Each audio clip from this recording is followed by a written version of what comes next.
46, 47, 48.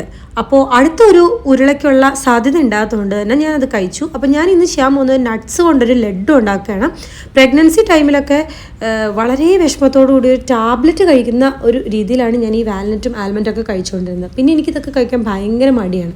അപ്പം എനിക്ക് ഇഷ്ടമുള്ള കുറച്ച് നട്ട്സും ഉണ്ട്. അപ്പം ഞാൻ ഇതെല്ലാം കൂടെ കൂട്ടിയൊരു ലഡ്ഡു ഫോമിലാണ് ഇപ്പോൾ കുറച്ച് നാളായിട്ട് കഴിച്ചുകൊണ്ടിരിക്കുന്നത്. അപ്പം ഞാൻ ഇന്ന് എടുത്തിട്ടുള്ള സീഡ്സ് എന്ന് പറയുന്നത് പംകിൻ സീഡ്, നമ്മുടെ പിസ്ത, ആൽമണ്ട്, വാൽനട്ട്, ഫിഗ്, അത്തിപ്പഴം, അതുപോലെ കറുത്ത എള്ളെടുത്തിട്ടുണ്ട്, ഫ്ലാക്സ് സീഡ് എടുത്തിട്ടുണ്ട്, പിന്നെ കുറച്ച് കാഷ്യൂ നട്ട്സ് കൂടെ എടുത്തിട്ടുണ്ട്. അപ്പോൾ ഇതെല്ലാം കൂടെ കൂടിയിട്ടൊന്ന് ഡ്രൈ റോസ്റ്റ് ചെയ്തെടുക്കുന്നുണ്ട്. ഡ്രൈ റോസ്റ്റ് ചെയ്യാനായിട്ട് നല്ല ഉണങ്ങിയ ഒട്ടും വെള്ളം കണ്ടിട്ടില്ലാത്തൊരു പാനിൽ എല്ലാം ഒന്ന് കഴുകി ഉണക്കി 2 ദിവസം മുമ്പേ കഴുകി ഉണക്കി ഡിഫറെൻറ്റ് പാക്കറ്റ്സിലാക്കി വെച്ചിരിക്കുന്ന നട്ട്സ് ആയിരുന്നു. അപ്പോൾ അങ്ങനെ അത് എല്ലാം ഒന്ന് വറുത്ത് പൊടിച്ചെടുത്തിട്ടുണ്ട്.